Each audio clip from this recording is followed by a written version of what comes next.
حضرت ابراہیم علیہ السلام کے والد کا بت پرست ہونا ثابت ہے یا نہیں؟ مولانا طاہر جمیل صاحب کے مطابق حضور کے اطاعت میں کسی نے شرک نہیں کیا۔ دیکھیں یہ اختلافی مسئلہ ہے۔ قرآن میں تو حضرت ابراہیم علیہ السلام کے باپ کا ذکر آیا ہے کہ وہ کافر تھے۔ صحیح بخاری میں بھی حدیث ہے کہ قیامت والے دن بھی ان کو پیش کیا جائے گا، لیکن المستدرک للحاکم میں ایک حدیث ہے جس کی صحت میں اختلاف ہے، لیکن کئی اہل سنت کے ائمہ اس کو صحیح بھی سمجھتے ہیں کہ حضرت ابراہیم کے والد جو تھے ان کا نام تارخ تھا، اور ان کے جو باپ تھے ان کا نام آزر تھا۔ باپ سے مراد چچا، کیونکہ مسلم شریف میں حدیث ہے کہ چچا باپ کی مثل ہوتا ہے۔ قرآن میں بھی مثال موجود ہے۔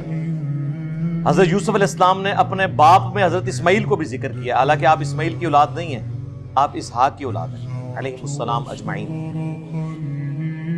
تو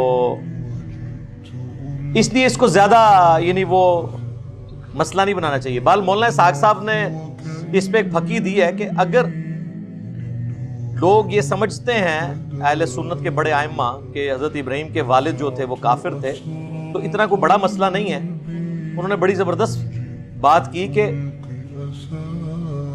پیغمبر کی جو اولاد ہے وہ تو ڈیفینیٹلی پیغمبر سے پیدا ہوئی ہے نا، اس کے جسم کا حصہ ہے۔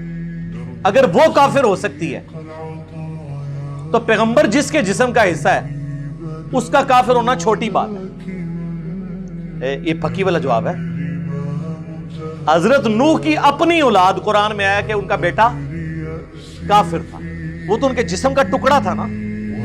بخاری مسلم میں حدیث ہے فاطمہ میرے جگر کا ٹکڑا ہے، جس نے اسے تکلیف دی اس نے مجھے تکلیف دی۔ تو حضرت نوح کی اولاد ان کے جسم کا حصہ تھی، وہ کافر نکلی، اور اللہ نے اتنا غصے کا اظہار کیا، قرآن میں فرمایا یہ تیرے اہل بیت میں شامل ہی نہیں، حالانکہ اہل بیت میں تھا، بیگوٹن سن تھا، لیکن اللہ نے کہا اس کے کرتوت ایسے نہیں ہیں۔